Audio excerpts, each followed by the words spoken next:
Ladies and Welcome, gentlemen. ladies and no, Connor, I'm doing the intro this time. Damn it! I wrote I down an wanted intro. I I'm wanted gonna to do steal it. it from you. You're good. Go ahead.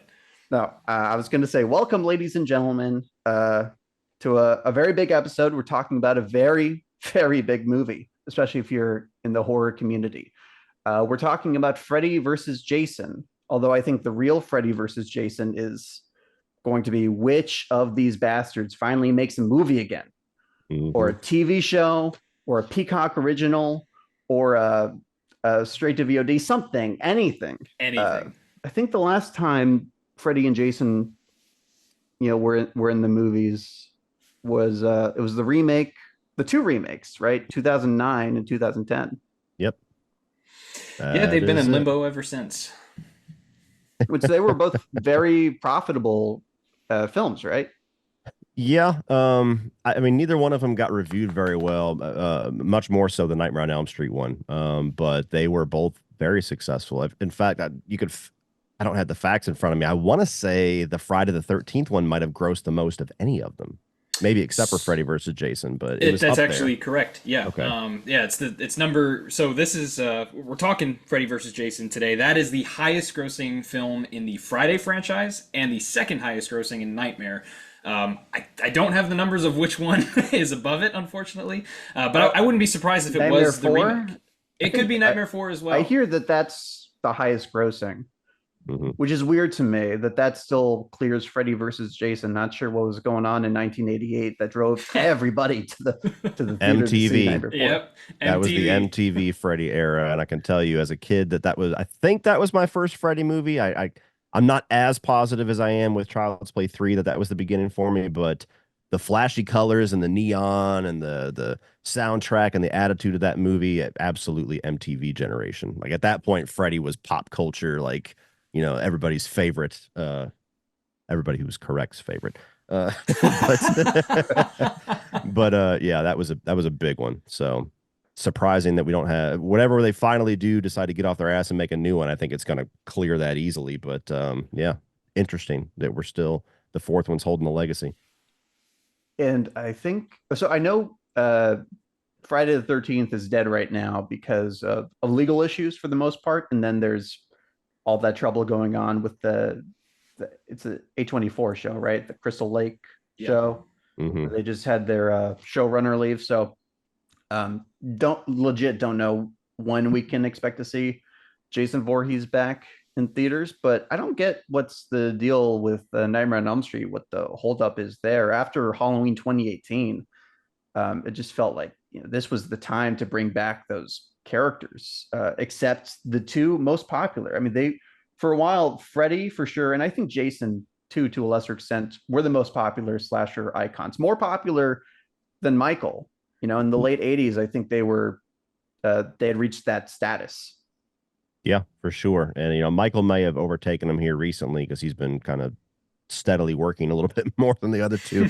But yeah, I'm right there with you. Like we got all that legal bullshit that gives you somewhat of a poor explanation of why nobody wants to make money on Jason right now, apparently. But Freddy really puzzles me, and all we can do is speculate because nobody who has the rights or is involved with it says anything. I think right now the rights are at the Craven estate, and I don't know if it's just because Wes is gone, they're ultra protective of it, and only the best of the best of the best script is even going to be tolerated by them, or if they're just waiting for the right size pile of money. I mean, I really don't know, but I mean, for the last number of years, we've heard like Jason Blum wants Freddy like nothing else. I'm sure A24 and everybody else would probably pull a dump truck of money up. I mean, anybody that is smart is going to want to grab a hold of that. And it just seems like he's not for sale at the moment. Or there's a lot of conversations happening that strangely none of them have leaked, which I don't think we live in that era anymore. So it's very puzzling as a Freddy fan, just radio silence for well over a decade at this point.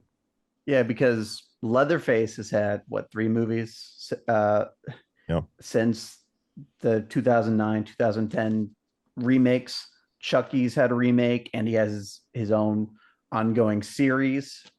They're pimping out all of these guys except Freddy and Jason. Even though, I mean, you see it in this movie. I mean, it's Freddy versus Jason because those are the two kind of titans of terror. Those are the two guys that are going to deliver your box office juggernaut. So Hmm. that's a big reason why we picked this Freddy versus Jason to talk about. But it's also because we've talked about half of the Halloween movies on this channel. We've defended or squabbled over half of them, and we're gonna definitely be talking about another Halloween movie later this year because it is the 15th anniversary of everybody's favorite Rob Zombie movie. Yes, But it is. yeah, we've only Two. talked about we've only talked about I think one Friday the 13th movie, right? Hmm. New Blood. We talked about New Blood very early on in the history of this show. I Movie think it I'm was our very fond second of. episode ever. Yeah, I would buy that. Very early on, please don't listen to those. It's not a great reflection of who we are or what we do. But it was a lot of fun to talk about. I mean, we just got the chance to talk about Leatherface, the Texas Chainsaw Massacre 3 on the channel. We kind of discussed our hierarchy of these characters, and Jason Voorhees is a character that I feel like he doesn't get as much love as Michael, not only because of these new movies, but also because the movies themselves are sort of like an enemy to television. They're really hard to show. If you're gonna show them, you got to put them on a time slot that's not gonna be fantastic. I mean, they've been fitting these Halloween films on AMC since the early 2000s. That's not my first exposure to the franchise. So many other people's. Nightmare, doesn't get a lot of television exposure either, and so yeah, we're in this really awkward limbo spot. We have not talked about a single Nightmare on Elm Street film on the channel yet. So this is Freddy's first foray into the not that bad world. And Jason's second. I'm interested on this conversation. Cody, I know that you are a big Nightmare on Elm Street guy. I think Freddy Fanatic is the Yeah, official term. Freddy Fanatic. You're a Right. big one. I'm curious for you. No calling you old here, but Gabe and I are definitely youngins. And What a way to don't- start off a question. Could not have. We invite this man on, and No insult needed. No. Back in my day, Freddy. What I'm getting at here is when this movie came out in 2003, Gabe and I were little tykes. Could not go to the theaters and see this type of thing. As somebody who, by this time, presumably already had some sort of fandom or connection to either one or both of these characters, for you, kind of what was the hype around this movie, if any, and kind of what has been your relationship with it since it came out? So it was 2003, so I was 13, and I had already been a Freddy fanatic since like age 4. Jason, I really didn't have any experience with up to that point. I didn't really dive into the Friday the 13th films actually until after I started my YouTube channel, if you can believe that. Oh, wow. Because Okay. the few little snippets of Jason movies that I have seen, I just never really cared for. With the exception of Jason X, which is a weird answer because I was just I was the right age for it. I think I was 10 when that movie came out, and it Yeah. was just it's a great little B movie schlock. But nonetheless, this is a movie that my dad had told me was like rumored or they were working on for a long time, because it was. I mean, for a decade, I think there was different versions. And then, of course, in Jason Goes to Hell, you had the little teaser that amounted to nothing for quite a while. And so I just remember it was always in the back of my head, like, one day we're going to get this, maybe, I don't know. And then I remember like it was yesterday. I was in 7th grade at the time. I was sitting in my language arts class, and we weren't doing anything. And so I was always kind of slick where if I would ask to go on the computer to work on something, and I would just look up movie shit. Yeah. And so I was sitting there, and the thought popped into my head to look up Freddy versus Jason to see what was going on with it, if anything. And so I just randomly typed in www.freddyversusjason.com. This is back in the day when movies actually had websites, and they would have Yes. like promotional stills and stuff. Good days. And a fucking site came up, and I was like, what is this? And this is back in the day with dial-up, where the homepage takes like 5 minutes to Yeah. load. So you just get this slow reveal, and I'm like, this looks legit. And so it was the cover, like the cover that you see sometimes where it's kind of like their silhouette and it's like a white foggy background and Yeah. they're just standing next to each other. That was the homepage. And then it had like synopsis, trailer, something. And I was like, is this real? And then I remember I clicked the trailer, and then that was another 15 minutes to load that 3-minute long thing. And I remember I was so like is this real? Freaking out about it. Like I kept clicking play, and then it would play the 3 seconds that it had loaded, and then it would go back, and then I would play the 4 seconds, and then I would play the 7 seconds, and like whatever I could get the little reveal. And I was like, this is that's Robert Englund. This shit is real. And I remember I was like freaking out where I'm like, I almost feel like I need to feign being sick so I can go home and tell my dad this thing is happening. And so at that point, I was just like, wow, we're getting this. And so I'm not exaggerating when I tell you from that day to the moment that I walked in the theater, I was obsessed with this thing. It's the only movie I can think of where I was that loser on the internet trying to find any leak, any spoiler, any little detail, because I'm so anti that. Yeah. But everything that was even possibly legit about this thing, I was sniffing it out on the internet. And so to the point that my dad was starting to get annoyed with me, where he's just like, we're going to see the movie. Shut the fuck up about it. I don't care anymore. I don't want to hear about it. And so we ended up going, and it was like a sporting event. I mean, like you had the Freddy fans on one side, the Jason fans on the other side. And so we went to go see it. I absolutely loved it as a 13-year-old. As I've gotten older, there are certain issues with it for sure, but I still love the movie. I think that, you know, there's legit issues to be had with it, but for me, I can't imagine a better version of this movie. I just can't. Freddy and Jason, both of their tones, both of their, you know, their attitudes together and the logic of putting them together and how do you write a script that makes sense to put them together. I think they did a damn good job with it. There's a lot of really good kills. You get a lot of good TNA, like every little thing, like every little surface value schlocky thing you want out of either of these franchises. I feel like they found a way to get it in there. And even for a movie where Jason gets the lion's share of the kills, Freddy also gets all the best one-liners and all the best moments, and so it felt balanced to me. And even the way that they leave it off with a little wink to always make everybody argue for the next, 20 years about who won was very clever. So yeah, Would I have you very have fond soured? memories. Would you have soured on this movie if Jason had been the unambiguous victor, being the Freddy fanatic that you were? No, I would be the guy who's sitting here telling you like they're gonna have a rematch eventually. Don't worry. Like Robert Englund's full of shit. They're coming back at some point, and then he's gonna reclaim the throne. Rematch is coming, guys. Rematch Yeah. is coming. It's an interesting one, right? You're taking two characters. It's not the first time that it was thought up either. Of course, you heard the rumors of a potential Michael Myers and Pinhead movie at one point. Even this movie, Was like that you ever said, real? That never sounded real. I've real people in the industry have talked about it. It was Okay. it never went past, I guess, like initial stages. It was just some talks. Let's maybe put this thing together. But it never really advanced past that from what I've heard.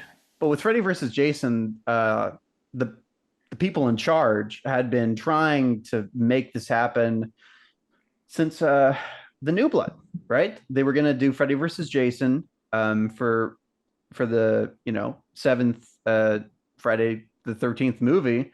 Then whatever the issue was, they couldn't make it happen, so they said, "Well, let's do Jason versus Carrie."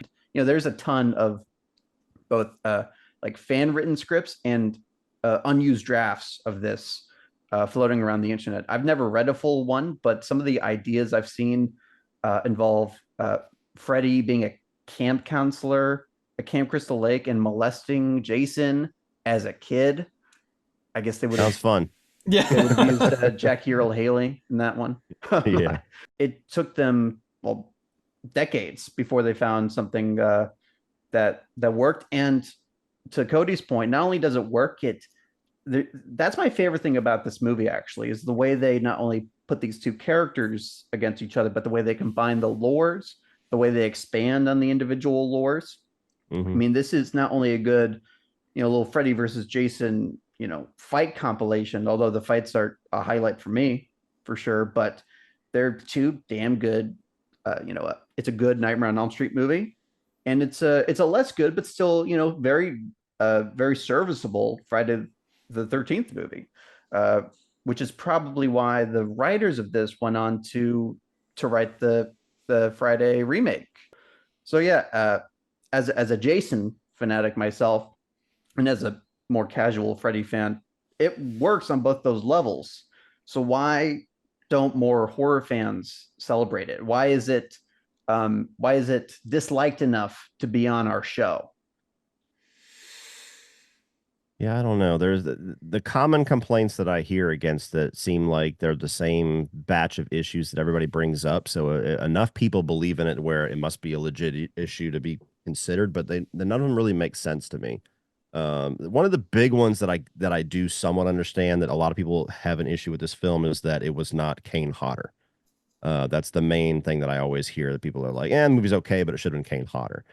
Because the movie very much in and of itself is kind of like this cap off to a legacy. This was the last time we saw Robert Englund. It was kind of his little swan song where he gets to go back and be dark, but also gets to me, it's the best Freddy humor outside of Dream Warriors. So he kind of got to rectify that and kind of give us the best of both worlds once again. But they wanted to have a larger Jason, so we got Ken Kersinger instead of the guy that most people associate with needing uh, a legacy As being trophy or the whatever you want to Jason. call it. Yeah, Yeah. and it doesn't completely make sense to me, but I don't know what the movie would look like with Kane Hodder next to him. Like, do you want to have this hulking guy next to the small wisecracker? If they're, I think they're both about the same height. So maybe visually they would have been right. Maybe in an alternate universe we would all be like, Kane Hodder's great, but it looks weird. Uh, but that's the big thing that I hear. The other thing that I always hear is that the over the top nature of the fights, like Freddy being really souped up to even make it make sense, which I guess, but when you're talking about two supernatural characters, like to me, my brain doesn't really go with logic in those scenes. Like this is Mhm. just for fun. Like, yes, if you're gonna have a guy that's this big who's a walking zombie who can rip people in half against a guy who is typically only powerful in the dream world, now he's in the real world, yeah, your movie would be 3 minutes long. But to me, it's fun to see Robert Englund doing all these like WWE moves and things like that. Like to me, that's kind of the charm of the movie. So I don't know some of the things about it like that where I'm just like, I don't know if you really wanted this movie. Like your opinion's valid, but like you walk into a Freddy versus Jason film, to me, I expect silliness. I expect ridiculousness. The concept in and of itself is ridiculous, but that's why I'm here. Yeah, now with Freddy, I did note that the same Freddy who couldn't fight Nancy Thompson in the first movie when he was outside the dream world, now he's like doing some karate, now he's doing some kung fu. It reminded me, and this does not sound like a compliment, but I don't mean it in a nasty Mhm. way. It reminded me of Yoda in the Star Wars prequels, the way he would flip around Yeah. and fight Christopher Lee with his lightsaber. Uh, I'm not a guy who's inclined to take these movies very seriously. I mean, I'm a fan, and Hmm. I want to. I think there's a way you can take the kind of characters, the what they mean to people seriously, but still have fun. Uh, as long as there's still that balance. And I think unlike like the later Nightmare sequels, it's like as silly or as goofy as the movie can be at times. It then like comes back to being very dark, very grisly. Robert England, I think, is at his like kind of most well balanced here since Dream Warriors. Like, yeah, he Hmm. does some goofy stuff. He knocks around Jason like a pinball machine, which is one moment that went a little too far for me. But then that scene where he kills Brendan Fletcher, I mean, that's a scene I would put up against dark Freddy, scary Freddy. I would put that up against Hmm. the best of that character, the best of that franchise. Yeah. Yeah. No, I agree. I mean, some other commonly heard complaints really are just things you probably would say with any slasher film. Like, well, the acting's not the best, or some of the writing's a little here. Yeah. Valid, but again, it's like I don't know. I feel like the crowd that this movie was meant for, I think it delivered about the best version you can expect from it. I can't fathom a more fun version of the movie. So I'm just grateful, as obsessed as I was at 13 years old, that the movie delivered for me and still continues to. Um, but I don't know. Maybe when people are in the mood for a Freddy or a Jason film, they're in the mood for more of the straightforward just slasher. The stalking teens, having a final girl. Maybe they just like that formula. And for as fun of the novelty of this movie is, maybe for a lot of people that don't care so much for it, they're just never really in the mood for this genre mashup schlock fest. They want kind of the quintessential Freddy or the quintessential Jason, possibly. No, I'll say that kind of surprises me just a little bit because much like the intro to this movie, this film as a whole is kind of like a highlight reel for the characters. I mean, like we start out, we get to know Freddy a little bit, we see his kind of finest moments throughout the years in all the films that he's been in, and then of course, with Jason, we kind of get to see what his whole MO is right away with that initial scene of the. I mean, they don't waste any time in getting the tits out in this movie, which not that I'm complaining too much about that, but. The movie as a whole, it feels like from minute one, we're going to show you the best that these characters have to offer in the opinions of a lot of people, I think. I was really surprised going to Letterboxd because, Gabe brought this up as a potential for this crossover here. And I was like, okay, well, is it that hated? And I looked at it, I'm thinking maybe 2.9, I could see it being a 2.8, but a 2.7 feels, I mean, that just feels even for the hate that this movie got, the mixed reviews, especially at the time that it came out, a 2.7 seemed considerably low. As I'm looking through it, especially for a movie that made $116.5 million at the box office, it's just surprising. I don't know. There's a lot that surprised me about this, but the reaction that this movie still gets, maybe at the time, you got to manage your expectations. If it wasn't exactly what you wanted, I get it, but for fans of these two characters, I don't see how this isn't a yearly watch for so many more people. How it hasn't been for me. I'm telling you, the purists do not like this movie, especially the Jason purists. And I know because I'm in one of them. I'm in the secret meetings, and the. So Ken Kurtzinger is not my favorite Jason. I'll just put it like that. He's better than I remembered on this most recent rewatch. I actually really like the close-ups they always get of his eyes, if that's him or another actor. It's very evocative and really harkens back to what I think Jason really is that he's a classic movie monster, and that's something you would see in like a Universal Monsters movie or a Hammer horror movie. This hulking monster with this one eye kind of poking out. And that's when you get this kind of peer into like the interior, which some people I'm sure don't even like that. I think they would just want him to be a hulking monster and that be the end of it. In fact, I was surprised at how much this really, how much this shows us of stuff that I would have wanted to see more in both franchises. We get to see Jason at Camp Crystal Lake. It's a dream, but it's probably a very accurate snapshot of what his life was like there. We get to see a pre-burned Freddy. Did any of the other Nightmare movies ever show a pre Freddy? Freddy's dead, but we don't talk about that one. Didn't Dreamchild kind of do it? Kind of. He was out of makeup at the very least. I don't know if he was necessarily himself. I think he played one of the 100 psychopaths or whatever. That might have been it. Yeah. No, they show things about his origin, about his creation, if you will. But okay, yeah, Freddy's dead. I did forget about that. As you should. Yeah, Cody's hatred for that film is well documented. Spoiler alert: when that episode comes up, yes, it is that bad. Yeah. I don't. Hopefully, it won't. I'm not looking forward to revisiting that one, but you never know. Usually, you see two sides of it. This is a good example. Where there are people who this is their favorite of either of those characters, and you see that a lot with movies that are divisive. Where even Rob Zombie's Halloween 2, which we brought up a little bit earlier, that is some people's favorite version of the Michael Myers character. It's some people's favorite movie in the entire franchise. I know because I'm one of them. But I'm the other one of the two people. Yeah, you're the other one. I'm the other one.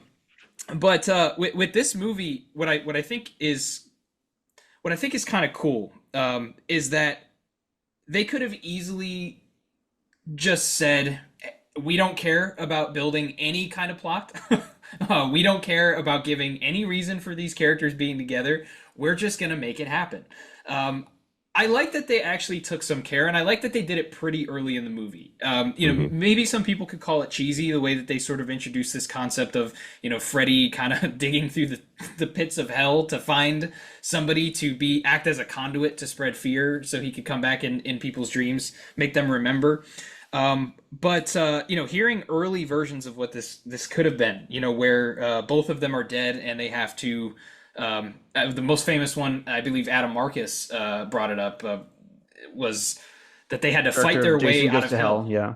Yeah. Yeah, they had to fight their way out of hell by going back to Earth and killing, and whoever killed the most people got their chance to live once again. I gotta say, there are people who have said that they shouldn't have changed the thing. I can't agree with that. I think you could not have asked for any more than what they did. Now, there's parts of this that maybe you could ask for a little bit more thought. I'll Hmm. get into my thoughts about the whole emphasis on fire and water a little bit later. But just at this point in the movie, we just been introduced to these two characters. So if you've never seen a Friday or a Nightmare movie before, you're mostly caught up. You know the gist of who these two characters are and what they're capable of. Um, we immediately get a title card that has heavy metal music and blood flying everywhere. So it sets the tone for the movie.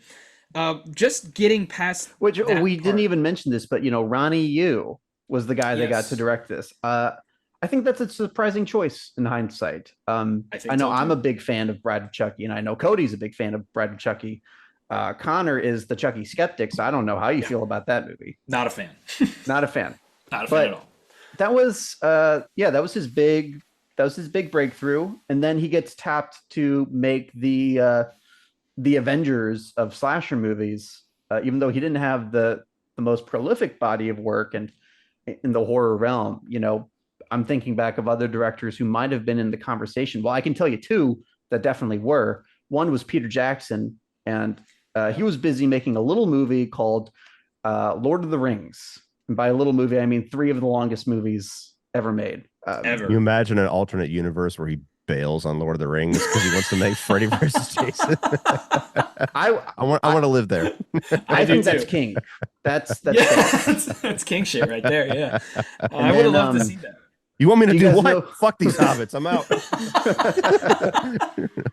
No, because he tried to make a Nightmare on Elm Street movie at some point. I mean, much earlier in his career, but Right. It was a he version of had. Freddy's Dead. I Yeah. and wish I and could see that script. his version, just I only know the concept of it. His version sounds infinitely better. It's where Freddy has lost all of his power because nobody fears him anymore, and the kids actually start going into their nightmares to fuck with Freddy because Oh, he's just such a joke, and then he ends up killing one of the kids, which sparks the fear again. Which is And I'm kind like, of I want to see that. That sounds it kind cool. of serves as a template in a way, just with that whole powerless Freddy needs Hmm. to start spreading fear again. Obviously, very different execution, but just cool to see that connective tissue. yeah. But then, yeah, do you know who the other big name tapped to? Well, not tapped to direct, in talks to direct this at the time. I don't. He's the best director on the face of the earth. Connor, you should know. John Carpenter. Close second. Rob Zombie. Rob Zombie was. Oh. Wow, I actually wasn't aware of that. I'm gonna say this. I'm happy he didn't.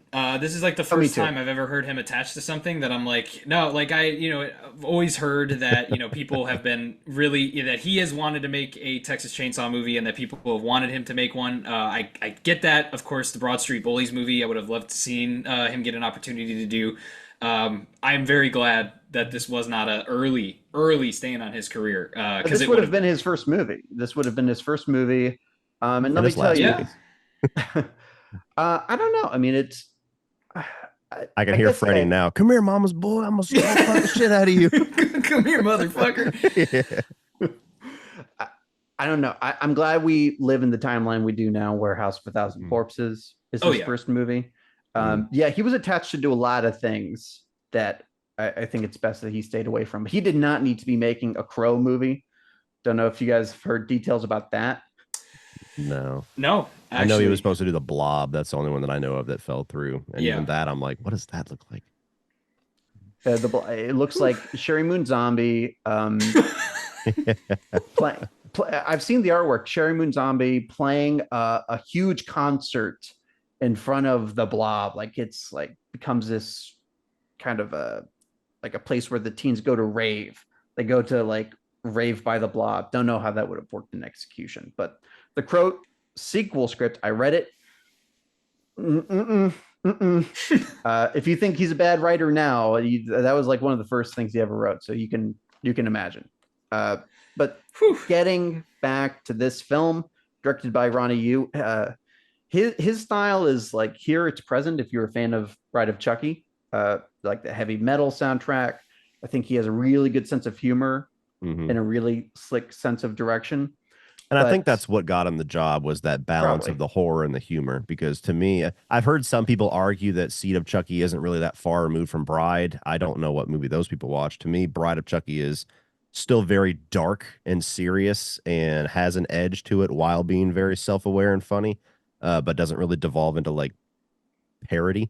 And I think that's the tone they wanted for this. They're like, we can't take ourselves too seriously. We have to have some fun, and this guy seems to have a lot of fun. So that would be my assumption on why, despite only making one, premiere slasher movie, that they probably eyed him. yeah, and seeing the BTS footage, he was very passionate about this. He Hmm. wanted to end this movie with a kind of hand from hell coming out of Camp Crystal Lake to snatch like basically the ending of Jason Goes to Hell just on this massive scale. And his he's reciting this next to his producer, I guess, and his producer's just sweating bullets. Like, how are we going to pay for that? Hmm. You know how much we have to pay Robert Englund? Let's talk about Yeah. Robert Englund. His last appearance is Freddy Krueger. Cody, are you happy? Are you satisfied with this as his last appearance, or do you wish he could have done another, or is this like a good swan song? I'm very satisfied. I'm one of those rare Freddy fans that I don't want another Robert Englund Freddy movie. I think that it's that time is past, long past. To me, this movie gives you the best of both worlds, as I was saying earlier. Like Freddy's a little darker, a little scarier. Like the opening where it's focused on his eyes, he's very demonic, and he's got the sharp teeth, and the makeup looks really good, and the one-liners are really good. Like the one-liners haven't been good since three. And a couple of good ones in four. They haven't aged so well for me, but um, Robert Englund is known more so for the goofy Freddy than he is the serious Freddy of the first couple of films.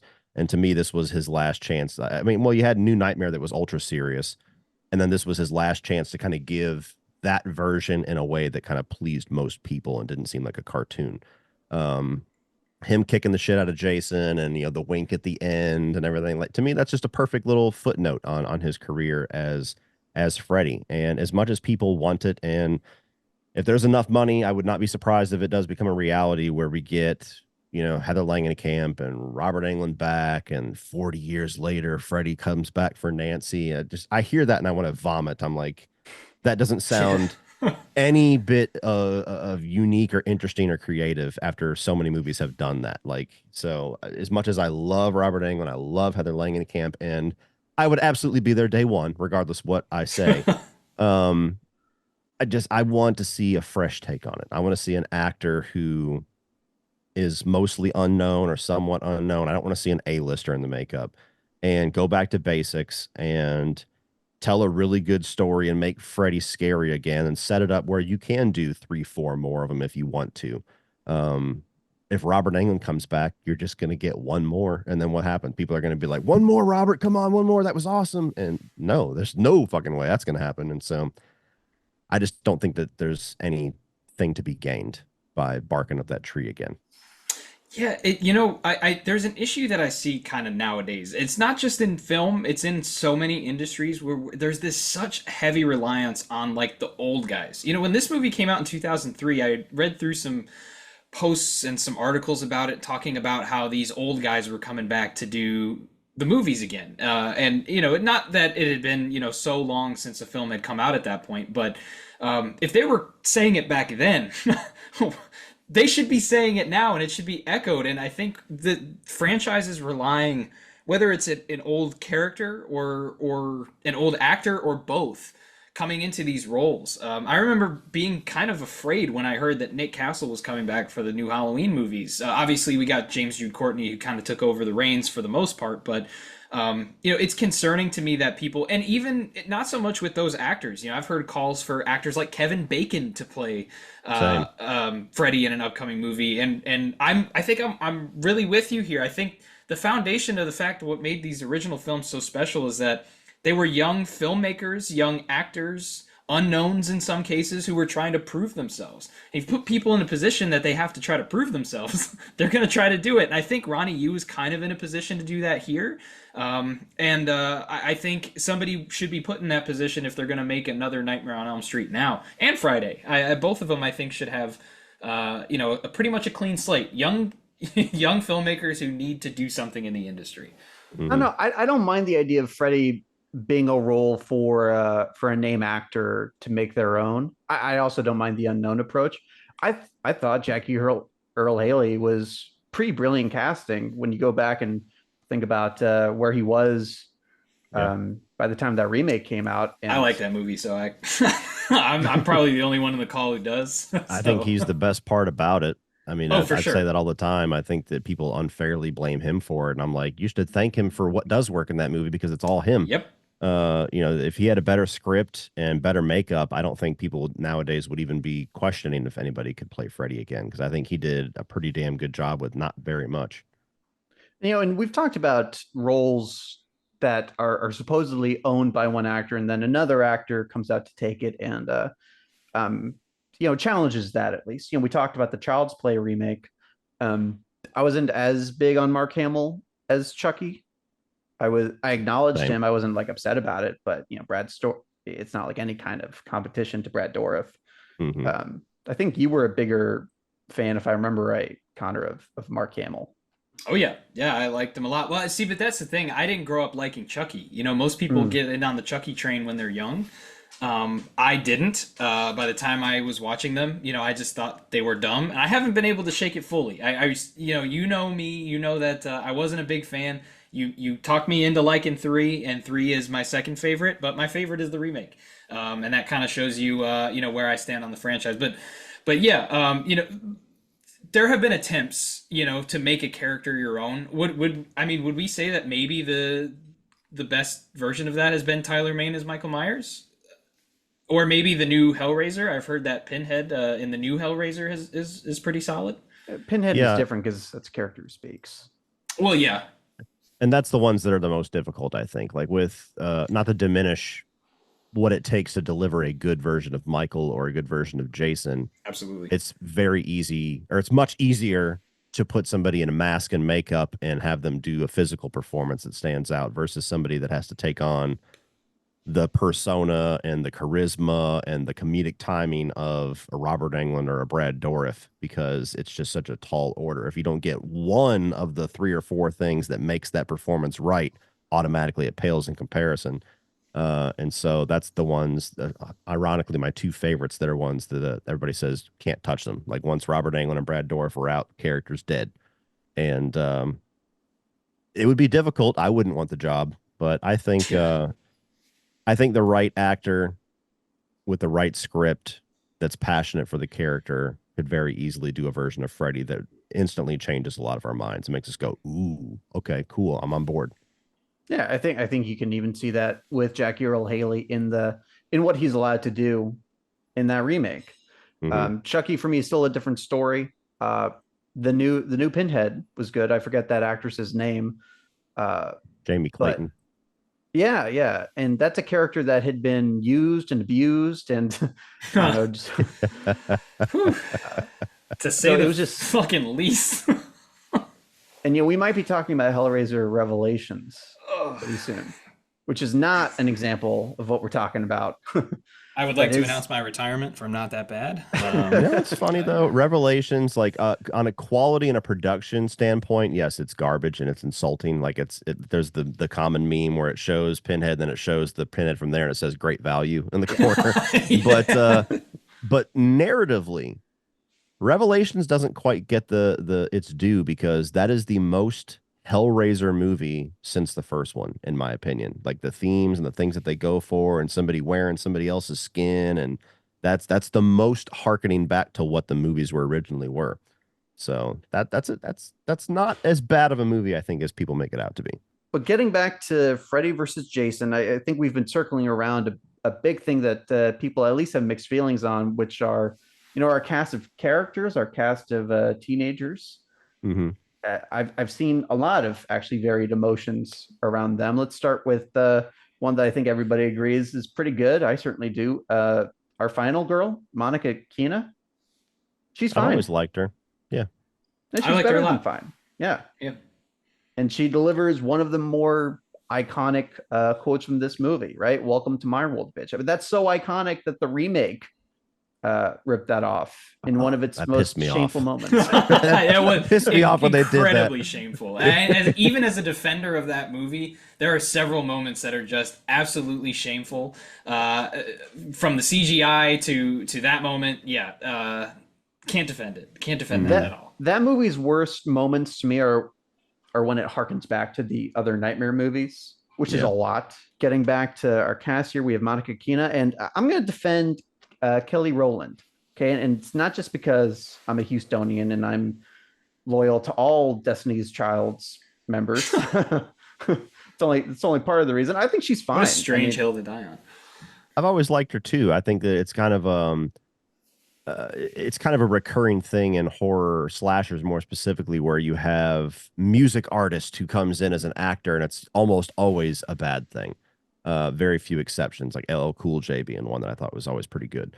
But I always thought was funny. She's got good back and forth with everybody. She's got a couple of standout scenes. I know there's people out there that passionately hate the how sweet dark meat line. I thought that's fucking hilarious personally. It's great.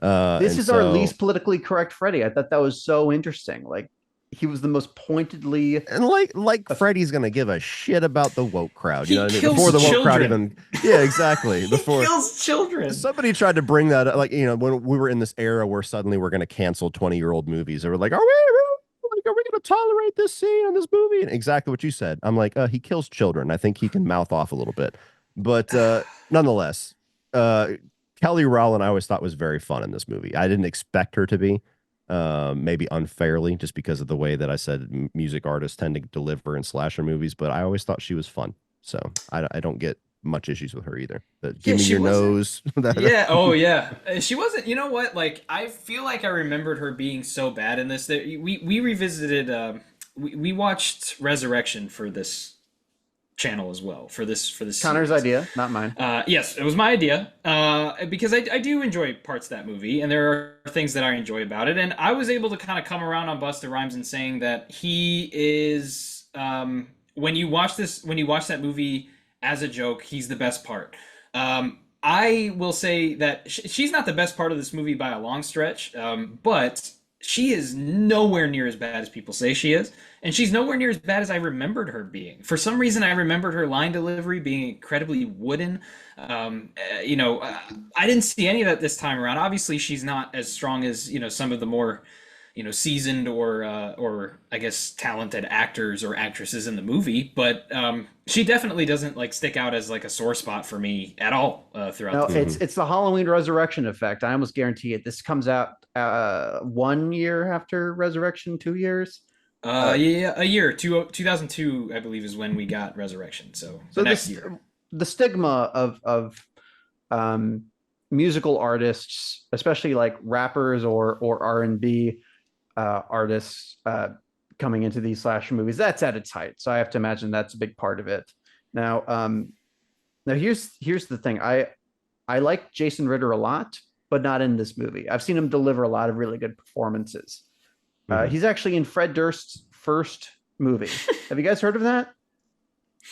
Not the Fanatic. I need a refresher. That's his second movie. His first movie, this is so weird. It's been written out of history. It starred Jesse Eisenberg and Jason Ritter. It was called The Education of Charlie Banks. And my God.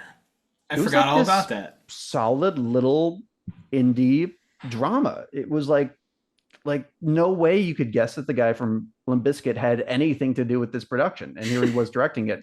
And Jason Ritter was the standout performance in that for sure. So I don't know how to explain his performance in this, but it is by far the weakest, unless anybody else has any other contenders. No, I mean, I could agree. I never thought he was all that strong. Mostly his chemistry with Monica Keena. I mean, they really try to sell you on like these, you know, these two lovebirds that have been ripped apart from each other, and the world will not be whole until they get back, and then they get back together, and it's like, I'm not feeling the sparks, guys. I don't know. I think you're better off with somebody else. But yeah, he's fine, but I agree. Maybe it's because I'm a fan of his other work that this just felt like beneath him. He also he looked like he could pass as like Matt LeBlanc's nephew or something. There was a real Joey Tribbiani energy going on with his performance, and I did not like that. It just something he's the one, I guess, element that kind of brings down the acting quality of the movie, because I think the acting is like really solid across the board. That's the other thing that I hear complaints about. People don't like these actors, the cast of kids. They don't like Kelly Rowland. I don't. For a slasher movie, you cannot tell me that this is subpar or mediocre. Yeah. No, for sure. Did you ever see the alternate ending? I watched that the other night, and it was it was deleted for a reason. I think we're better off. You were on the subject of Ritter, and yeah, in that scene, it doesn't do him any favors. Where it's like, first of all, it's always funny, especially in a hard R slasher film, when like you finally get the big culmination sex scene, and it's like, why are their clothes on? But anyway, so they're we're finally gonna lose our virginity to each other, and then you get the call back to Nightmare on Elm Street 2 with Jason Ritter's hand and the knives come out and the look on his face, and I'm like, oh no, go back. Yeah, I mean, he had the only moment of the movie that when I was watching it this time, I really felt like it took down the quality. I don't know if you guys felt the same way about this particular scene, but they're all kind of getting a plan together with one of the strangest casting decisions being the rogue officer who just moved into town, who's like the cop from White Chicks. But so they're getting this plan together, and then he gets up and he's like, tie the bitch up. And I actively cringed in my seat when he said that. Not because it's a bad line. I don't think it is. Obviously it's into dream world. It's not really offhand for something Freddy would say. I just don't think he was the guy to do it. I don't know that he should have been in. There's two casting choices in this that I didn't get. He was one, and the cop was the other one. Not that he did a bad job or anything. It just felt, I don't know. Did he feel out of place to anybody else? That whole scene is kind of awkward because the dialogue shifts very quickly from them actually talking serious to then it being clear it's in a dream sequence, but the transition is a little rough. It is because there's so many weird lines back to back, because you have the whole thing of like, wait, Freddy died by a fire, Jason died by water, how can we use that? And then it cuts to another person, maybe we should offer Freddy a sacrifice. And then it goes over to Kelly Rowland, let's offer this bitch because you want to fuck me, or whatever she said. And then it's 1-1-1, and you're like, what is going on here? And then also you brought up Jason Ritter in that scene where he says, tie the bitch up. Something I always notice and laugh at if you go back and watch it, the way that they cut the different shots, he does like this little shoulder shrug thing when he's walking to her, or he's like, let's tie the bitch up. And she's looking at him. He's kind of gives this like, oh, well, look. Yeah. And you see it like 3 times because they show the different shots, and I guess they use the wrong moment. So he's like kind of doing this when he's like the fucking Thriller dance when he's walking up to her. Oh man, poor Jason Ritter. You don't have to feel bad for Jason Ritter. He went on to have a great career. He's married to Melanie Linsky. He's fine. Yeah, he's okay. He's doing okay. He starred in Fred Durst's first movie. Okay, yeah, he started the directorial debut. He starred in the one that does not have a character that says, "Let's listen to Limp Bizkit." He's okay. Yeah. Oh man. I like that cop character for the reason that he actually he's the element that reminds me that this is still a Friday the 13th movie, because I guess he either knows about Jason, or maybe they say he even transferred from Crystal Lake, which, by the way, I guess that's not in New Jersey anymore, because either Jason hitchhiked from New Jersey to Ohio, or I don't know, he has his own demonic method of transportation that Freddy hooked him up with. Maybe he took a ride on that hell cycle from part 5. I want I to would like to see that. see. I would like to see a scene of Jason hitchhiking there. I would love to see him just in a truck with some big trucker. So, where are you headed? Just him just being silent. I would love to see it. Honestly, I really would. It would have taken this movie to a whole nother level for me. Yeah, I don't know. I that part never bothered me for some reason. Like I didn't. It didn't even occur in my mind until you just said that right there. But Didn't what even it come does up. remind me of, it's not like a huge deal, but it reminds me of how in Batman v Superman they put Metropolis and Gotham right across the lake from each other. Yeah. Well. Hmm. Oh well. I think Another this was a movie that better shall not be execution. named. Yeah, Yeah, I think this is a better execution in my mind, but I know there are fans. I'm not gonna hate on it. there are there are passionate fans. Some would say aggressive fans who will definitely stand up for that movie, which is cool. My whole anti Zack Snyder thing has softened tremendously since the heyday of the DCEU. It's just like what that happened. We can move on with our lives now, surely. But I Hope brought up so. actually Batman v Superman, and that begs the question of where this ranks in the history of versus movies, because there have been a couple, and this has the best reputation, but it's still not considered very good. So, what's the Hmm. problem with versus movies? I think it's just I mean, it's kind of the thing that we're even seeing now a little bit with like the Deadpool and Wolverine. Whenever you have characters that are mashed up, there's going to be an inherent silliness to it because it's always a mashup of two different tones, and that's kind of the fun and the draw to it. And I don't. I think just the novelty wears off. It's a movie that's not trying to be serious. It's not trying to say anything. It's not trying to propel the franchise forward or really, do anything overly unique or creative with it. It's just trying to have fun. And inevitably, those movies, those of us that do enjoy it, we have fun with it. We revisit it every once in a while, but it never becomes like this mainstay for us. And those that don't really care for it forget about it immediately because it was just like kind of going to a sporting event for a night. So I think that's kind of the reason. You look whether it's Alien versus Predator or anything else. Batman v Superman certainly tried to be something that says a lot of things, but a lot of the things it says are just kind of confusing. But I think it's just that those movies turn into more of a novelty experience, and they just don't. They wear off, I guess, a lot quicker than regular movies. Well, this is before the era of world building where having crossovers was just it's part of the deal now. If you're trying Hmm. to create a franchise, create a lasting IP. Um, I mean, Marvel will not greenlight a film unless a character from another movie gets to have a cameo in this new movie. That's why they didn't let Edgar Wright direct Ant-Man. He wouldn't put the Falcon scene in there, which is everybody's favorite scene of that movie. So that's a good call on the MCU's part. But this is like this kind of last moment in time. This and AVP of like, yeah, crossovers are a novelty, and that novelty will fade because a lot of times they didn't account for that. They didn't put as much substance or give this movie enough of its own legacy. I guess I think this movie is an exception to that in a lot of ways. I think Alien versus Predator is more guilty of this, but I still like that movie too. I think the Hmm. only one of these versus movies that I just hate, that I think is as bad as people say, is AVP Requiem, the very first episode of It's That Bad, for a Hmm. reason. Yeah, and well, another thing with the crossovers too is that it's rarely like, oh, here's a villain from a story and a hero from a story, and they're gonna face off because it rarely does the villain win, and if they do, then the hero's dead. So you get villain versus villain, or you get two heroes teaming up, or two heroes facing off, and inevitably, like even in AVP, one of those monsters has to take a hero role. And in this movie, they didn't necessarily do it as strong as AVP did, where you have a predator teaming up with a human. But in a way, like Jason kind of took the hero role I was of the about to two say that he's at characters. least the default. He's the one we can root for. And I mean, Yeah. Cody, as you're watching this, are you still rooting for Freddy because he's your guy, or like narratively, do you start to see Jason as the one to root for?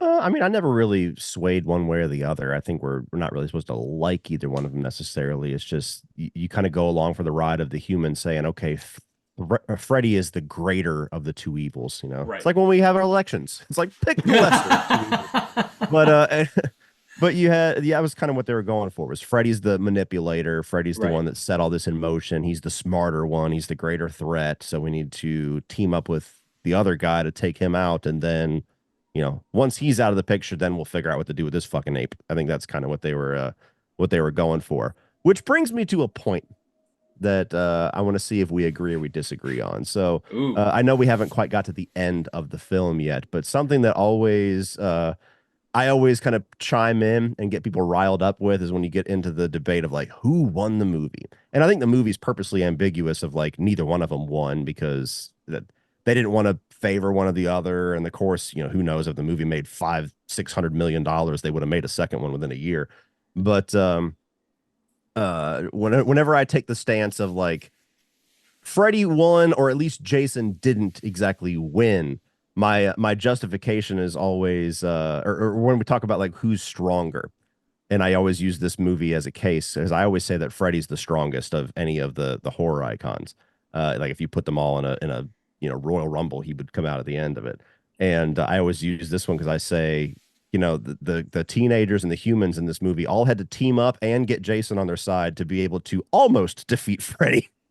and uh and if it wasn't for the teenagers intervening in that van with the injections and stuff like that, then Freddy would have killed him off in the dream world halfway through the movie anyway. So I don't know. I just needed to bring that up because it always I think you're right. I'm like, I got to get it out. I would agree with that. Absolutely. Well, Freddy's the most powerful in the dream world, but you have a villain here who's it's very imbalanced in a way because he's all powerful in one sphere, and then he's vulnerable. He's not as vulnerable as a regular person, I guess, because he survives things that most people couldn't survive if they're being tossed around and abused by Jason Voorhees. But it's still like in that world, obviously Jason has the advantage. If there wasn't a construction site right around for Freddy to start slinging bulldozers and gas tanks, I don't know what he would have done. So I just like that there's a construction site right by Camp Crystal Lake. Maybe they're trying to reopen it again. Maybe. I want to bring up a scene if I could. I know we've kind of gone through certain parts of the movie. Oh, that's a shame. Well, I guess I'm retiring. Bring it up if you have to. If you have to. So we get this sequence where they introduce this party happening in this cornfield, right? A common Midwestern occurrence, I suppose. So not too far off. But the entire sequence, that entire scene, pretty much, is just one of my favorite sequences, maybe in any horror movie, to be honest with you, because it's insane. And we get, first of all, Catherine Isabel, who we haven't really talked about yet. I think she shines in this like she shines in everything she's in. I love her. I think she's great in Ginger Snaps. I think she's great in this. I think she's great in See No Evil 2. I think she's great in anything. But first, she passes out. Jason prevents a sexual assault by yeeting a guy via machete into the stratosphere. And then he gets set on fire by Franklin from Texas Chainsaw Massacre. You're kind of leaving out the part where he kills Catherine Isabel too. I mean, he does, yeah. Prevented a sexual assault and the rest of her life. He's not all good, okay, but he his arm slipped. Then he turns the guy's head 360, gets set on fire by Franklin from Texas Chainsaw Massacre, runs on fire out into a party, begins slashing people, and puts out the fire with beer. Is this not the coolest character of all time in this scene? One of my favorite images of Jason, who I think he's had a lot of good looks throughout the years, but him on fire, moving through that cornfield, especially that bird's eye view, where you see him leaving that fiery trail. I mean, yeah, this movie had the biggest budget of any Friday movie up until the remake, I assume. I know that had a pretty good budget, but yeah, I don't think he's ever looked better. Again, the performance, it's still a little stiff for me, and that's where somebody might say, well, if they'd cast Kane Hodder, in a perfect world, they could have cast Ted White, who would have been, I guess, 82, Robert England's current age. So that would have been interesting. But nevertheless, yeah, great look for that. Cody, do you agree with that? Oh yeah, I love that sequence. I love that sequence. I mean, it's a good way to rack up the body count, and I just also love the nightmare sequence that precedes that too, where Freddy's finally going to get his victim now that he's kind of got some juice back in Yes. him, and then Jason takes it. No, she's mine. Like it's. I love all of that. And even the way that they shoot Freddy, again, balancing the comedic with the dark, like he's all in shadow, and all you see is the old school, the knives going across the boiler pipes, and the That's only thing classic to stuff. fear is fear himself and stuff. Like that's fucking Freddy. And so Yeah. yeah, you get a little bit of both there. But yeah. And this just great visual concept, or this motif of contrasting the red and the blue, right? Fire and Mhm. water. Didn't you say that you had a problem with that, Connor? So, okay, not necessarily. I just wish it wasn't as big of a focus, because then it makes Jason look kind of weird as the guy who literally in a lot of these movies just comes out of the water, is constantly surrounded by water, but it's his biggest fear. That's the one complaint I have about this movie, is that everything else that everybody says, I don't have a single complaint about. That is the only thing that stood out to me as a little strange, is that this guy, like, the first appearance we get of this character as like a scary character is in the first film, where he comes out of the water. In several other movies, he comes out of the water, emerges from it, goes into it to chase victims. We've had no indication that his greatest fear is water. I could have bought, like, when he shows the head of his mother, like, okay, cool, that makes sense for him to be afraid of. But I don't know. I like the contrast of it all, as like, but I wish it was more of like, now it's their strength. You know what I mean? Not so much like, oh, this is what killed them, so this is how we kill them now. I don't know. I didn't love it as much. Maybe I'm off base. Maybe you guys can convince me, but I do. I have a defense for that. I don't know if it'll okay. convince you, I'm but happy to hear it. that one sequence is a very commonly heard complaint of the movie, where they're in the dream world and you got that kind of that green lighting, and then Freddy surrounds him with waterfall, and he turns back into the little boy and he sticks Very his cool blade. visually, by the way. Mm-hmm.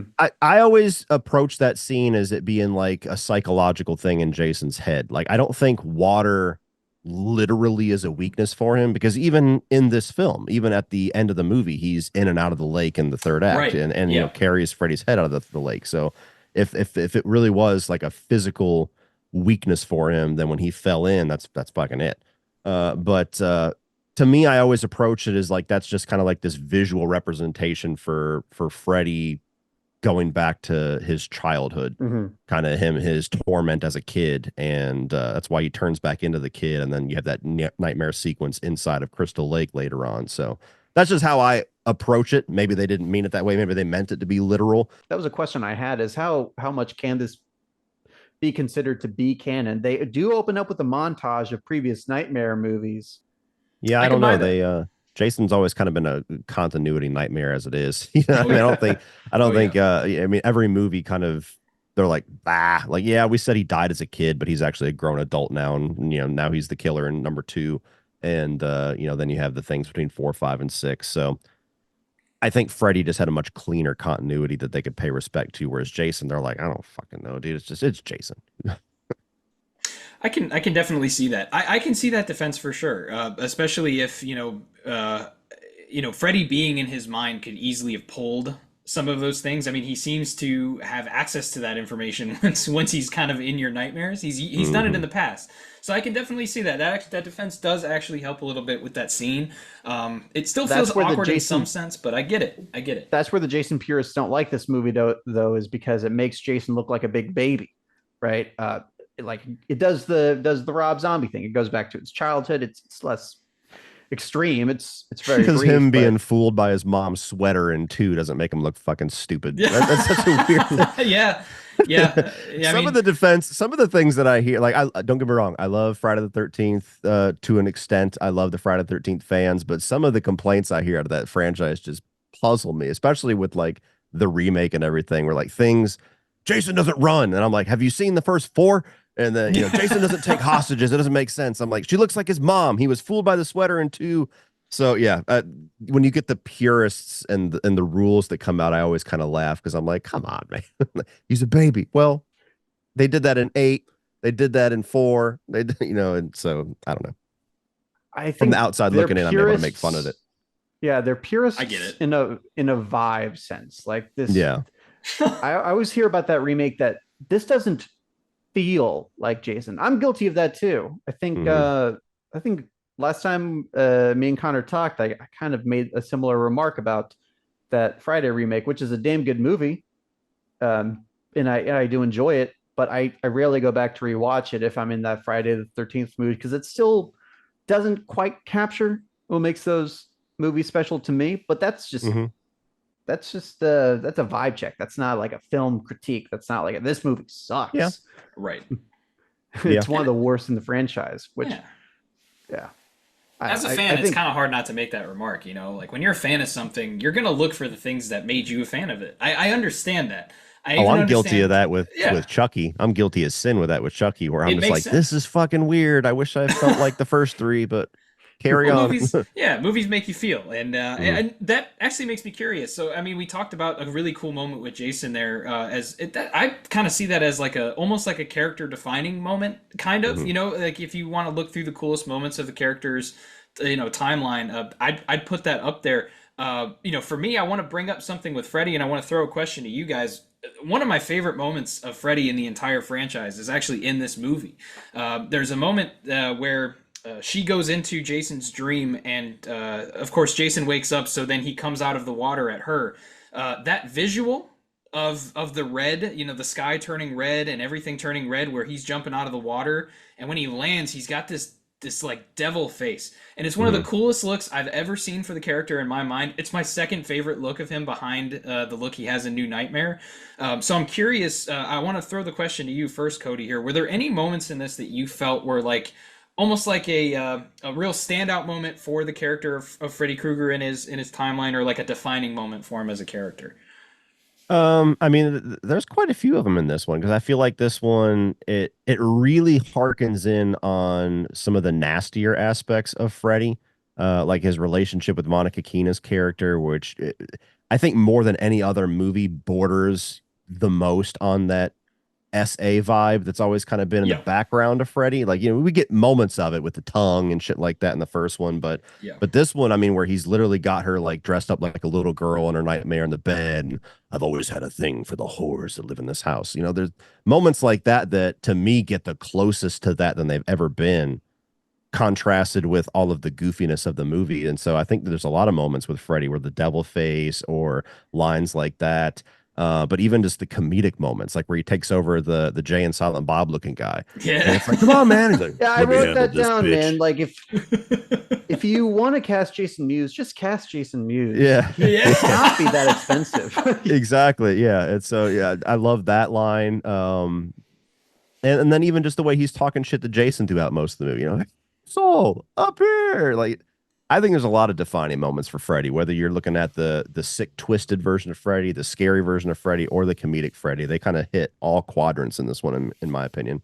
Oh, for sure. But this is also where I feel like narratively, I think the filmmakers want us to, if not root for Jason, root against Freddy for sure. Hmm. Because and this is something I've thought about a lot. And I even wrote if I can plug this for a second, I wrote an article for Dread Central commemorating, it's the 40th anniversary of Friday the 13th final chapter. And I was just reflecting on why do we like Jason Voorhees so much? Because, he has a stigma of being a ripoff, which, that those are his origins to a big extent. And logically, there's no reason why we should have kept Jason around for as long as we did. But I was thinking about it, and he's the only one of these slasher icons that has that kind of victim pathos to him. I Hmm. think this movie really crystallizes that. Like, as he's a killer. He's very physically intimidating, but his origins and some of the ways that they choose to portray him throughout this franchise really highlight that he is a very damaged person, or very scarred or vulnerable person psychologically. That's why you got people who love part two, because that really that highlights that so much in that climax. So I don't know, I think they're playing off of that. And even Yeah. if, like, we have Monica Keena to root for as our final girl, but I think the filmmakers probably had a soft spot for Jason. I agree with you. I think that when you boil it down, like the main horror icons, Jason is the only one who isn't a pursuer. If you leave him alone, he leaves you alone to an extent. Whereas Freddy's constant bloodlust, Michael Myers, if you're related to him, you're fucked. The other ones they're out for blood, where he's more so just kind of like, I don't know, he's like a curse that's lingering. As long as you don't upset the spirit or whatever he is, you'll be fine. And and this one he twists that by using his mother and giving him a mission, and then when he realizes that it's not his mother, it becomes more of, I got to get Freddy, and then these kids are in the way. Yeah. I do really like the lady who plays Mrs. Voorhees, by the way. We have not talked much about the fights in this movie. Maybe we should talk about that in Freddy versus Jason. I'm going to turn it over to you, Cody. We have two big fights: dream world fight, real world fight. Do you just take it from there? Are you a fan of how they decided to execute it in either of those cases? I personally am. I feel like it was the right balance between, intensity and fun. Like, you got the dream world thing where Freddy's just gonna make mincemeat out of Jason, and there's this frustration, which again, he even in his line, like, why won't you die? Like, he's just not used to something like this. He's bouncing him off the walls like a pinball and swiping at him, and Jason just keeps coming, and he's just like, what the hell is this? This usually works. And then that's where you get that, where he dives more into the psychology of him. He's like, okay, I'll just kill him from within. And then when you get to the physical fights, they had to, soup Freddy up quite a bit to even have it last, but I think it's to a fun effect. I love the scene whenever Monica Keena rips him out of the dream world, and then all of a sudden he looks around, he sees Jason, he's like, oh shit. Yeah. Awesome moment. And and Jason just pulls the table over like, it's time, motherfucker, let's go. It's great. And so they have the fighting each other, and then he goes to kick Jason in the balls and nothing happens, and he's like, oh, again, like the one, my go-to didn't work. And the construction scene, which is great, and then just them, mostly Freddy getting torn to pieces, but just whenever they're at their last breaths, and it's just, I'm going to put the machete in you, and I'm going to rip your arm off, and then you're going to get it's just buckets of blood as they're sitting there doing whatever they can, and still doesn't kill either one of them. So I have a lot of fun with all the fights. I think they did a damn good job. Yeah, so do I. I do have a critique for Jason's form, though, as a fighter. Too many times he swings his machete into something and just gets it stuck there. I don't know what anybody could have expected out of this fight other than what we got. I think the dream fight, to me, what I liked is that in the dream, Freddy wasn't really expecting Jason to be that strong, so he was thrown off his game. And then in real life, I think Jason was sort of outmatched by Freddy's speed and his thinking ability. And he didn't really expect that, because that's not really anything that those characters have faced before. I mean, Freddy, obviously, once people know how to fight him or how to defeat him, he gets defeated, but he really hasn't had it where, he's done things to actively kill somebody and they're still standing. If he gets them, he gets them. And he wasn't able to do it. And I like that there was kind of that, fish out of water for both of them. And it made the fight more interesting and more believable. Where people are like, Freddy shouldn't be, that strong against Jason in real life. Well, he's got a couple things Jason doesn't have. I mean, Jason is a lumbering giant in this movie. Mm-hmm.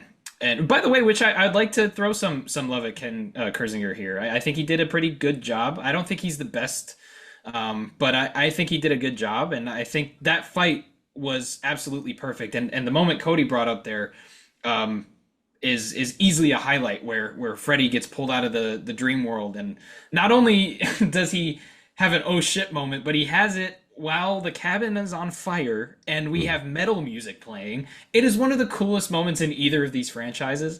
And it makes me upset that people don't like I've seen complaints about the fights in these. How can you see that and complain about anything that comes before or after it?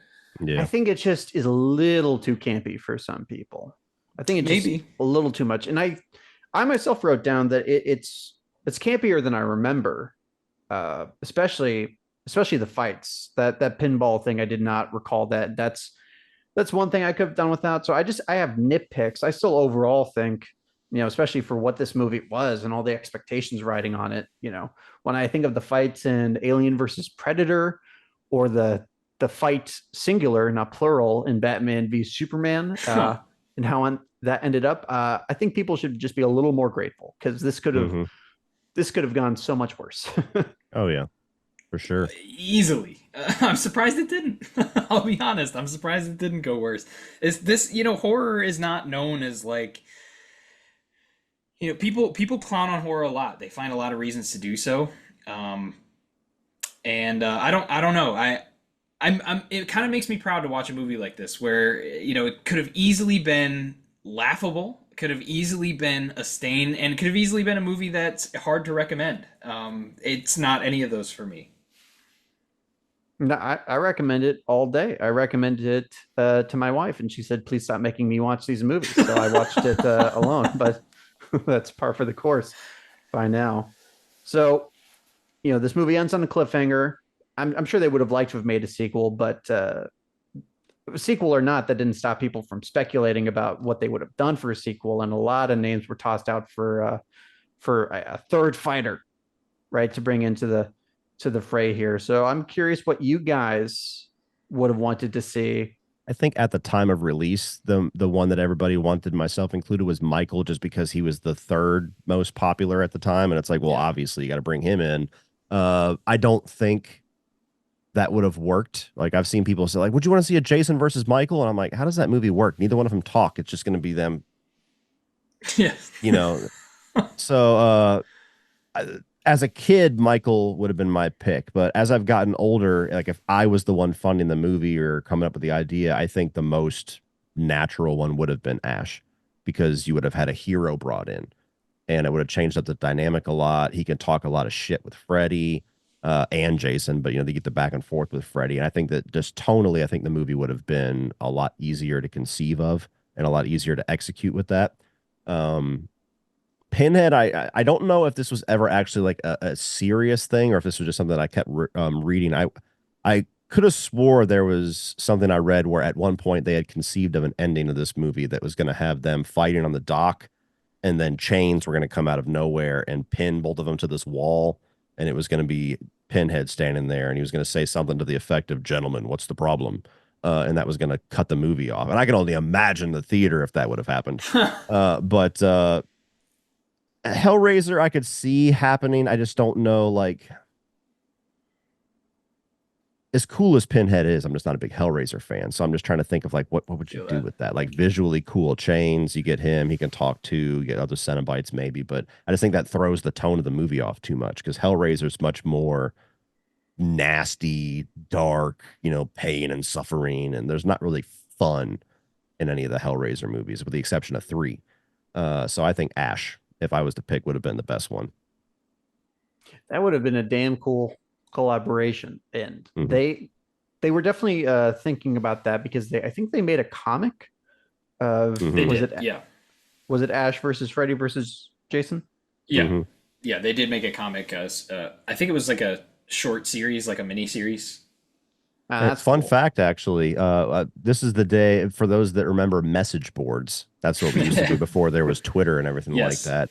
I was on like the Freddy versus Jason message boards and stuff like that. And we'd all have like little fan fiction ideas. And I remember back then everybody kept throwing out Ash, and I had never seen any of the Evil Dead movies at the time. So actually the message boards, people throwing out Ash as like, this is the next person that needs to fight them, is what made me go and rent the Evil Dead movies for the first time. Oh, awesome. And I remember I was watching them, and then the chick got assaulted by the tree, and I was like, what the fuck is this? Like, I was so thrown off, I didn't know what the hell I was watching. And then the second one started, and I'm like, this is the same movie. I had no warning whatsoever. We could talk about these two franchises all day. And I guess it's still bittersweet to me that this could be the last time we see at least this pre-reboot version of these characters. Like, that's a question. That's a question I'd be curious on your guys' opinion. Do you think if the remake craze, the Platinum Dune craze, didn't start just a year after this, that we would have gotten a second one no matter what? Or do you like? I tend to think that the success of Texas Chainsaw and then every property suddenly going the remake route is what stopped this dead in its tracks, because it was very successful at the time. I I don't personally remember Robert Englund or anybody being like steadfast. This is it. This is the last one, no matter what. So I don't know if a second one would have what route that would have taken, but I kind of feel like my personal opinion, the remake craze is what killed it from ever happening. God, I'd never considered that timeline before. I mean, this is 2003, and the Texas 2004 Chainsaw Massacre was remake is 2003 too, right? Wow. What a moment in time, like a complete transition, I guess. I mean, this is really kind of a swan song for a whole generation of slasher movies, I guess. I don't think they would have made a second Freddy versus Jason. I think the rights to Friday the 13th seem to be a constant headache for whoever is involved these days, and that goes back all the way to the Noon Line days. I think it created a very clear pivot. Like, without the remake craze, you probably have a big question of, well, where do we go from here? And I think they would have sat around for a long time trying to figure something out. So created a clear direction. But I think we would have gotten more Nightmare on Elm Street movies. With Jason, it just, again, it's a headache for whoever has it. It's like a game of hot potato. Like, Paramount, you. No, New Line, you. No, I think they're trying to get Blumhouse to buy that up too. So it's just going to be a constant game there, a tragic game for anybody who's watching closely, because I really thought we were going to have something with that A24 show, and even they can't bring Jason back to his glory days right now. I think we absolutely would have gotten a sequel to this if Texas Chainsaw Massacre had failed, had just completely flopped.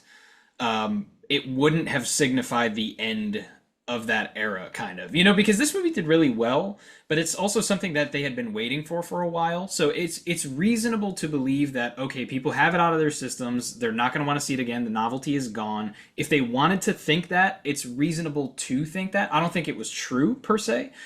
But I think with the failure of Halloween Resurrection just a year before this, pretty much every other horror franchise by this point being either over or direct to video, or like, it wasn't going well for really anybody around this time. Horror as a genre, I mean, you could argue around this time was sort of on the wave back up, but it was down here still. It had to climb a little bit. So I think they would have at the very least made a direct sequel to this, where we got another face-off, had that Texas Chainsaw Massacre movie failed and people saw, okay, well, maybe we shouldn't abandon the old version of these characters so soon. I don't know if that remake failed. I think the response would have been more a contraction of horror filmmaking, like a retreat. Maybe a big budget. I could definitely see it going more like almost like horror was I don't know, like 8 years ago or so. I mean, like, let's think about it for real. I mean, these Insidious movies and movies that came out around that same time period, I mean, it's not like they're spending a whole lot of money on them. But they had low budgets. Freddy versus Jason was way more expensive than your typical horror movie. Definitely more expensive than your typical slasher movie. So another headache that I think. I mean, what did this make? Over $100 million?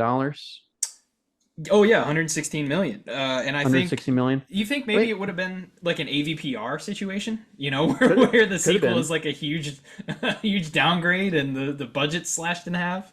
As long as they bring lights on set, it'd be a little better. I know, yeah. But the thing is, when you're dealing with Freddy, you always got to bring back Robert Englund, and he's a very unknown variable. You can stick anybody in a Predator suit or a Xenomorph suit. You can write anything around that. I mean, if you can't get Robert Englund, you might as well just not make the movie. I think that's a good point to transition to our final verdicts here. I think we've covered just about everything we can cover from this. Not unlike Jason Voorhees reaching into the guts of Freddy Krueger at the end of the movie, I think we have done everything we could possibly do here. So that leads us to our final verdicts. Now, anybody seeing the show for the first time, coming back to the show, we have 4 potential ratings, 5 if you're Cody, that you can give to a movie in this show. It's either that bad, not that bad, actually good or actually great. In Cody's case, he also has actually fucking awesome, which was introduced in his first appearance on our show, covering the Hollow Man. So Cody, I do want to start with you here. You thank you, of course, for coming back to the show here as a guest for this episode. Where would you lay this movie? And if you want to give any final thoughts on it, you're free to do so. I'd give it an actually great. I don't know if I'd go over the top with this one. There's definitely some goofiness in there, but for the experience that I would expect a Freddy versus Jason movie to give, I think it gives a really good experience. I've always enjoyed it. I've always liked revisiting it. I don't think it gets the due that it's quite deserved. So yeah, I mean, it's an endlessly fun movie that ages very well for me, and a nice little cap off footnote to Robert Englund's Freddy. Perfect. I like to hear that. Gabe, I'd love to hear your final verdict on this movie as well.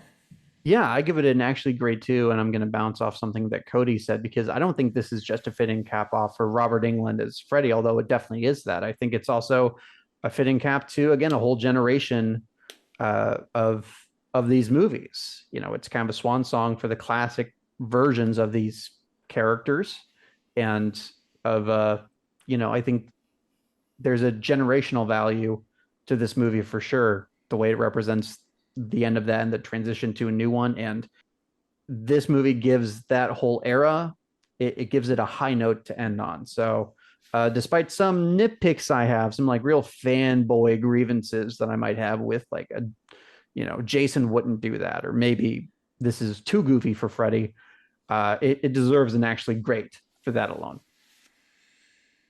Two actually great so far. A lot of pressure. Luckily, I'm not going to disappoint. This is actually great. This movie's fucking awesome.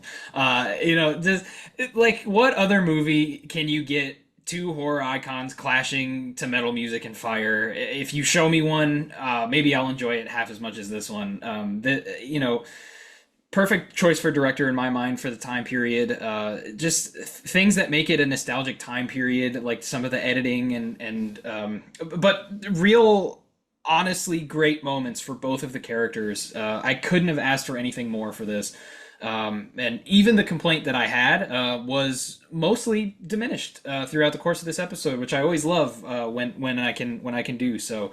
Not going to break the mold here. This movie is actually great. It'll be shooting up my ranking, actually. This was not one that I revisited often. It will be one that I revisit often following this episode. Glad to see we all came down pretty favorably on Freddy versus Jason here. I'm sure the haters of this movie will have a great time with that one. Thank you all for watching the show. Cody, of course, we want to thank you again for coming on and being gracious with your time here for us. And what's coming up for you that you'd like to let the people know about? At the time of this release, you should have hopefully my wrap up of all of July's movies, which we had some big ones like Deadpool and Wolverine and Maxine and Longlegs. And then we got Trap that comes out that same day as well. So I should have a review out for that on the 2nd. And then I'll probably revisit Shyamalan's movies and do another ranking of those because it's been 2 or 3 movies since I've updated my ranking. Awesome. Oh, Josh Hartnett, another alumni of the show. I'm a big fan of that guy, so I'm actually pretty excited to see that, even if I'm not the biggest Shyamalan fan. So cool. I'm excited to see where that lands in your ranking. Mm-hmm. Yeah, looking forward to the content coming out from you. If you're new to our channel, first of all, if for some reason you don't know who Cody is, please go over and subscribe to his channel. He makes great stuff. I've been watching him for years. Link will be down below. Link will be below in the description. And if you are coming to us for the first time, or for some reason you haven't done so yet, we would love a subscription from you as well, either here or if you want to give us that extra bit of support, you can head over to patreon.com/thatbadmedia for a bunch of extras. You can get a sticker, you can get exclusive content. Hopefully, if our recording schedule can go as planned, you won't get a whole lot more coming off of there. Really wasn't planned when we started this whole thing, but occasionally we unlock that Patreon vault and throw you fun episodes like our Punisher series we've been releasing recently. And you can also visit us at thatbadmedia.com, where you can see links to all of our social media sites, all of our videos, all of our series that we have going on this channel. Everything is there, everything you could possibly want, and then some. Yeah, things you didn't ask for are there as well. So I think that's all the whoring I have to do for us. Gabe, anything else you'd like to say before you take us home? Yeah, we'll also be doing new content for the channel. We have a Texas Chainsaw Massacre ranking coming out, the first ranking that we've done, and shouldn't be the last. Also, if you want to get a little, not a Criterion closet, but a Criterion corner walkthrough, I put up a little video walking through my favorite Criterion releases, and I actually plan to do one for my favorite Shout Factory releases too. So just be on the lookout for more content and more types of content from this channel in the future. But now that I've whored the channel out too, I think that's probably a good time to wrap things up. So thanks again to Cody. Go check out his channel. And without further ado, I'm Gabe. I'm Connor. And I'm Cody. Yeah. And this is Not That Bad, signing out.